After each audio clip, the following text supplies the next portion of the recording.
everyone. I'm Mo O'Hara, author of Honey's Hive, and I am delighted to be the author for this month's World Book Day Book Club. So I am a writer. I write picture books. I write fiction books. I live in South London, but I'm not originally from here. You might be able to tell from my accent. I'm from America. I can't just write a book on a theme. That's just not the way my author brain works. So I had to discover who Honey was. And once I had her in my head, then I could build outwards. I think I write this way because I used to be an actor before I was a writer. So I have to get my character first, and then I figure out what they're doing, and then I figure out where they are. So I build the world last. So I had to find out about honey, and I thought, well, what's interesting about bees? I love bees. Bees are fascinating, and they're so important for the planet. But what I thought was most interesting is their whole community, their whole society is really built on following the rules and being the best bee and doing your duty.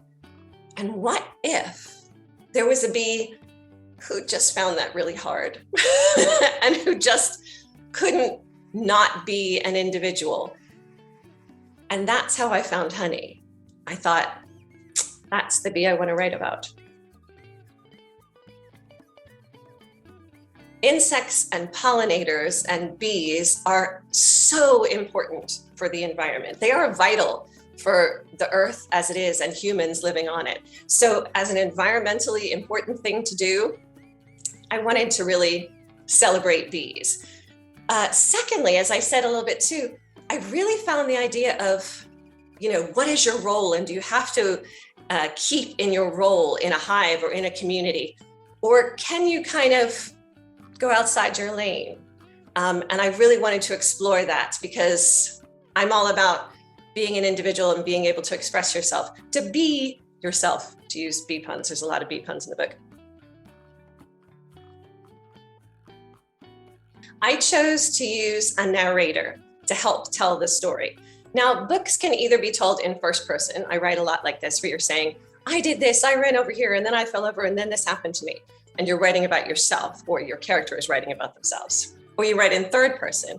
And most of the time in third person, you're talking about that you as the reader are kind of here, sitting on the character's shoulder. So you're seeing, and then she ran through there, and then she looked up and she saw the dragon, right?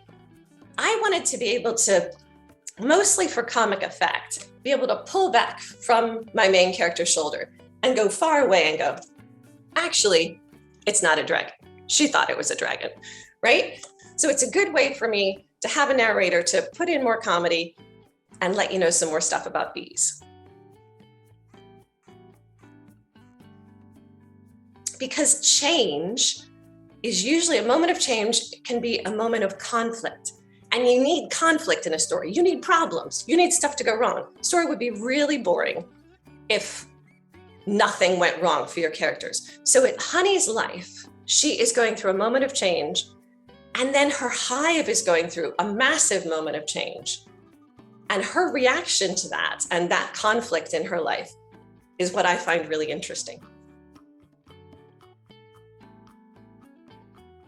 So in a beehive, everyone has a role, right? So some bees are worker bees, some bees go out and gather pollen, some bees are guard bees, some bees are bees that look after the larva. What bee would you be? Would you be a bee like Honey, who is probably daydreaming somewhere in a corner, but coming up with an amazing adventure all on her own? So I baked some brownies last night. So this is my tray of brownies. Now they're not quite ready to be cut yet, but what I would recommend is these brownies have Maltesers in them, which have a honeycomb flavor, or you could do any other candy that has kind of a honeycomb flavor to it. Bake it into the brownies and then serve it, a slice of the brownies, with a scoop of honeycomb ice cream. Totally decadent and delicious. Enjoy.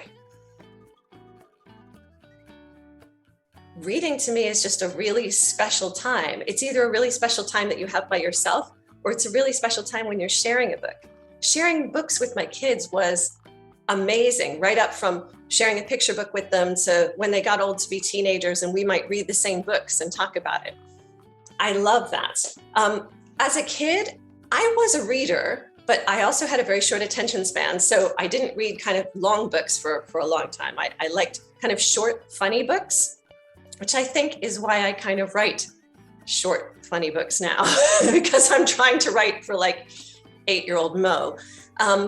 And as a kid, I had a very varied story diet. I got my stories from lots of sources. I got my stories from books, went to the library, got books, but I also got my stories from TV and from music, story songs, and from movies and from comic books. My brother was a big comic book collector. I read lots of comic books. So my story diet was really, really opened and varied. And that, I think, informed my writing later on and gave me a rich, rich source to mine when I'm looking up to make my own stories.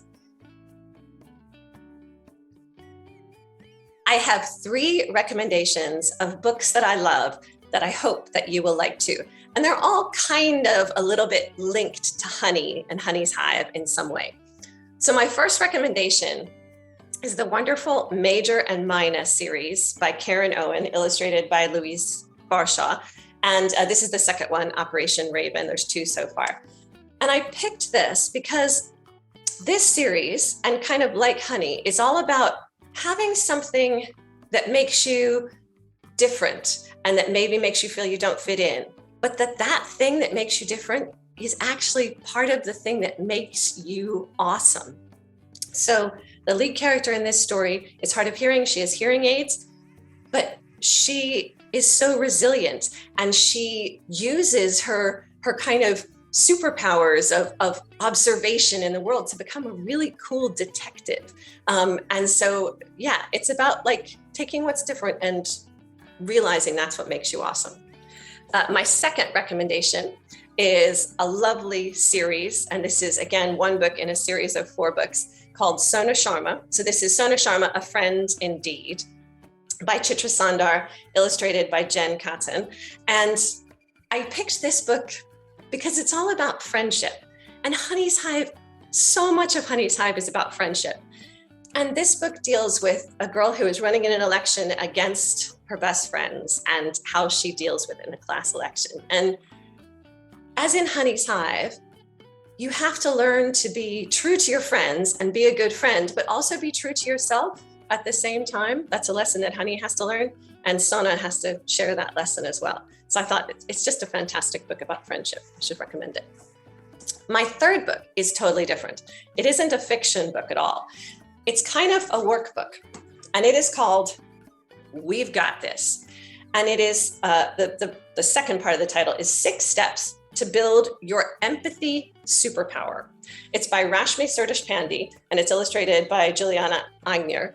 And it's a fantastic book. And the reason I picked this is because empathy is so important. And that's one of the lessons that Honey learns in Honey's Hive, is to see the world through someone else's eyes, whether they're composite eyes or regular eyes. See yourself, walk in someone else's shoes or fly in their wings. And this book gives you practical advice on how to improve your superpower of empathy. So it's a fun and interesting workbook. So you've got 2 fiction books for your recommendations, and you've got 1 empathy superpower workbook. So I really hope you enjoy reading and working on these 3 books. Thank you so much for joining us for World Book Day Book Club. I was so excited to be the author this month and share Honey's Hive with you guys. I had a blast talking to you. I hope you enjoyed it as well.